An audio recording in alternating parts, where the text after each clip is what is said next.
বন্ধুরা, ঈদের দ্বিতীয় দিন আপনাদের আবার জানাচ্ছি আমরা ঈদ মোবারক। সবাই নিশ্চয়ই ভালো আছেন। তাহলে চলুন শুরু করা যাক। আজকে আন্তর্জাতিক অঙ্গনে কোন বিষয়টি নিয়ে আমরা বিশ্লেষণ করব। বন্ধুরা, পৃথিবীর মানচিত্রের দিকে তাকালে আপনি এমন একটি দেশকে দেখবেন যার মাটি গত 4000 বছর ধরে কেবল বীরদের রক্ত আর বারুদের গন্ধে ভারী হয়ে আছে।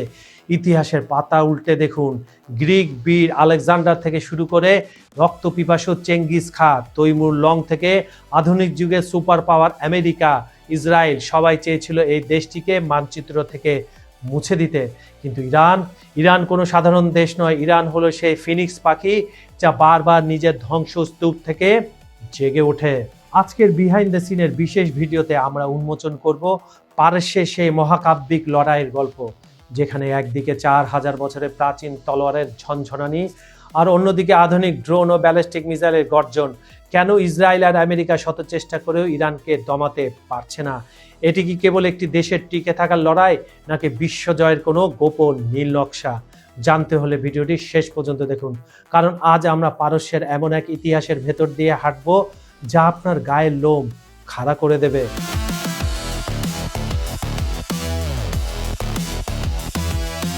প্রথমেই আমরা বলি এলমাইটিস বা মিডানোস। গল্পটা শুরু আজ থেকে 4000 বছর আগে, যখন সুমেরীয় আর মেসোপটেমিয়াম সভ্যতার সাথে পাল্লা দিয়ে লড়ছে প্রাচীন এলমাইটসরা। কিন্তু পারস্যের আসল দাপট শুরু হয় সাইরাস দ্য গ্রেটের হাত ধরে। এরপর খামেনীয় সাম্রাজ্য। সাইরাস এমন এক সাম্রাজ্য গড়লেন যা আধুনিক ভারত থেকে গ্রিস পর্যন্ত বিস্তৃত ছিল।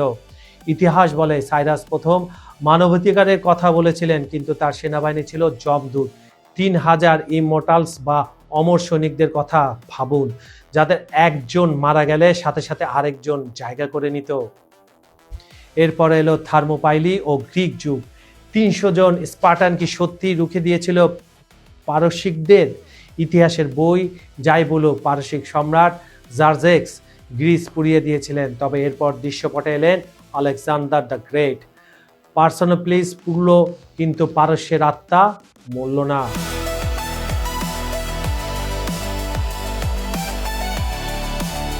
এরপর সাসানীয় ও রোমানদের সংঘাত।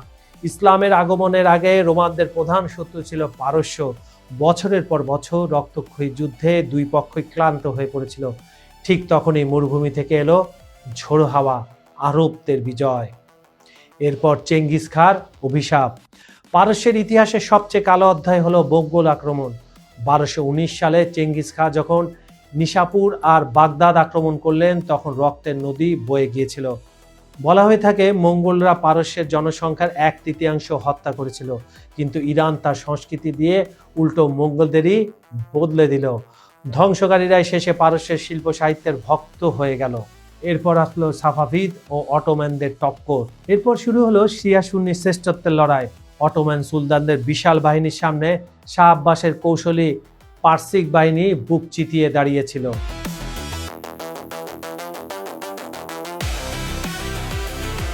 এরপর যদি আমরা ঘটনাক্রমগুলি সাজাতে থাকি, আসবে ব্রিটিশ ও রাশিয়ার কামড়। 19বিংশ শতাব্দীতে ইরান হয়ে ওঠে গ্রেট গেমের ময়দান।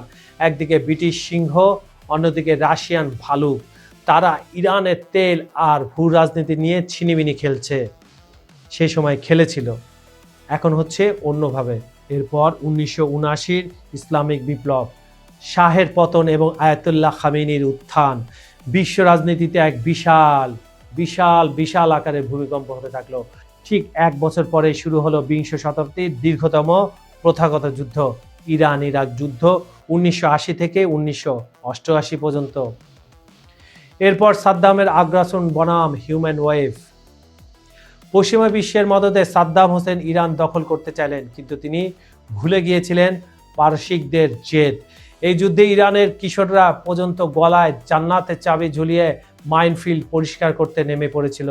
8 বছর রক্তক্ষয়ী যুদ্ধের পর 1 ইঞ্চি জমিও হাতছাড়া হয়নি ইরানের কাছ থেকে।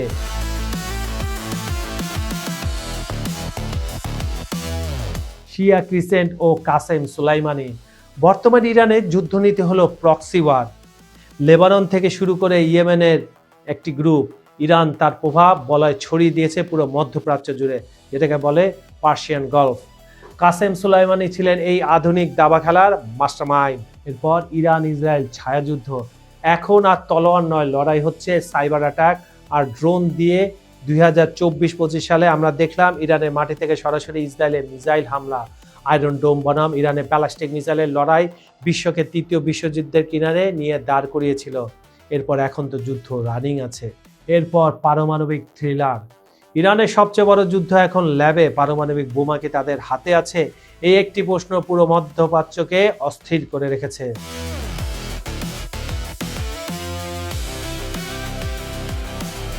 আজকের মধ্যপ্রাচ্য যেন এক বারুদের স্তূপ, যেখানে একটি দেশলাইয়ের কাঠি পুরো বিশ্বকে তৃতীয় বিশ্বযুদ্ধের দিকে ঠেলে দিতে পারে। একদিকে মার্কিন যুক্তরাষ্ট্রের অত্যাধুনিক যুদ্ধজাহাজ আর ইসরায়েলের অপরাজেয় বলে দাবি করা আয়রন ডোম, অন্যদিকে ইরানের কয়েক দশকের দীর্ঘ প্রস্তুতি আর প্রক্সি যুদ্ধের এক মরণজাল। কিন্তু প্রশ্ন হলো, চারদিক থেকে নিষেধাজ্ঞায় ঘেরা একটি দেশ কিভাবে বিশ্বের সবচেয়ে শক্তিশালী সামরিক জোটকে দিনের পর দিন চ্যালেঞ্জ জানিয়ে যাচ্ছে?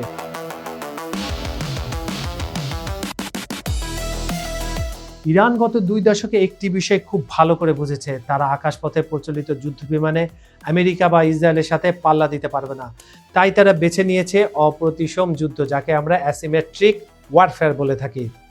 আজ ইরানের তৈরি শাহের ড্রোন ইউক্রেন থেকে শুরু করে লোহিত সাগর পর্যন্ত আতঙ্ক ছড়াচ্ছে। 2025 সালে ইরান যখন প্রথমবারের মতো সরাসরি ইসরায়েলের ভূখণ্ডে শত শত ড্রোন আর ব্যালিস্টিক মিসাইল ছুড়ল, তখন দাবার ছক ওলটপালট হয়ে গেল। আমেরিকার $100 বিলিয়ন প্রতিরক্ষা ব্যবস্থা আর ইসরায়েলের গোয়েন্দা দম্ভের দেয়াল সেদিন পারস্যের আগুনের সামনে থরথর করে কেঁপেছিল। এটি কেবল হামলা ছিল না, এটি ছিল একটি বার্তা। আমি তাদের ভাষায় বলছি, আমরা তোমাদের ঘরে ঢুকে আঘাত করার ক্ষমতা রাখি। ইরান কেবল নিজের সীমান্তে যুদ্ধ করে না, লেবানন, ইয়েমেন এবং সিরিয়া, ইরাকের যোদ্ধারা আজ ইরানের এক একটি শক্তিশালী হাত।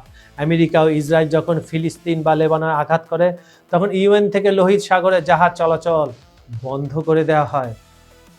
ইসরায়েলের উত্তর সীমান্তে ইরানের প্রক্সি বন্ধুরা হাজার হাজার রকেট মোতায়েন করা আছে। ইরান এমন এক অদৃশ্য দেয়াল তৈরি করেছে যেখানে ইসরায়েলকে সব সময় চারপাশ থেকে ঘিরে রাখা হয়েছে। জেনারেল কাসেম সুলাইমানি যে 20 বৃক্ষ রোপণ করে গিয়েছিলেন ইসরায়েলের জন্য, আজ ইসরায়েলের অস্তিত্বের জন্য সব থেকে বড় হুমকি হয়ে সেটা দাঁড়িয়েছে।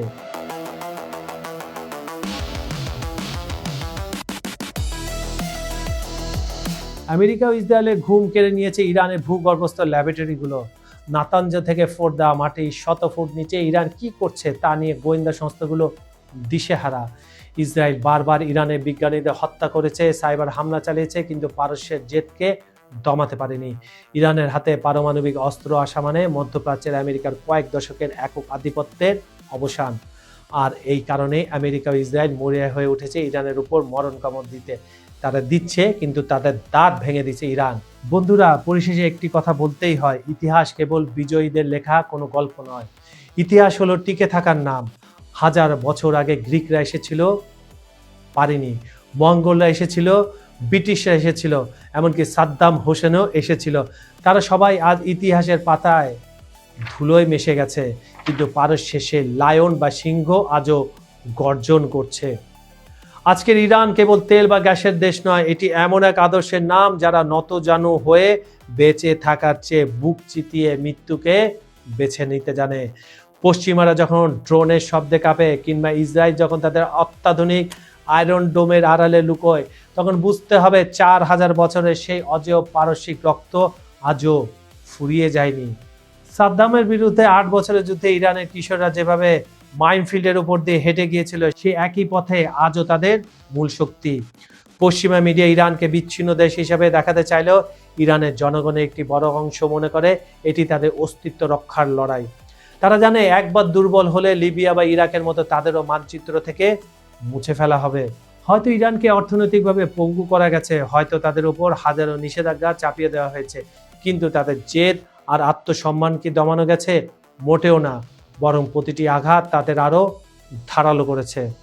এখন প্রশ্ন আপনার কাছে, আপনি কি মনে করেন প্রযুক্তির দাপট আর ডলারের শক্তি দিয়ে এই 4000 বছরের যোদ্ধা মানসিকতাকে কোনোদিন হারানো সম্ভব? নাকি ইরানই হবে সেই শক্তি যারা আগামী দিনে বিশ্ব রাজনীতির মানচিত্র নতুন করে এঁকে দেবে? আপনার মূল্যবান মতামত আমাদের কমেন্ট বক্সে জানান। আপনাদের প্রতিটি কমেন্ট আমাদের শক্তি। ভিডিওটি ভালো লাগলে শেয়ার করুন এবং ঈদের এই দিনে সত্যের সন্ধানে খবর সংযোগে সাথেই থাকুন। আজ এই পর্যন্তই। আমি কাজল হায়দার বিদায় নিচ্ছি। আপনারা ঈদের দ্বিতীয় দিনে খুব সুন্দর করে ঘুরে বেড়ান, বন্ধু-বান্ধব, আত্মীয়-স্বজনের বাসায় যান আর আমাদের ভিডিওটি তাদের কাছে শেয়ার করে যান। দেখা হবে পরের ভিডিওতে নতুন কোনো জ্বলন্ত ইস্যু নিয়ে। ততক্ষণ ভালো থাকুন, নিরাপদে থাকুন। আল্লাহ হাফেজ। সবাইকে ঈদ মোবারক।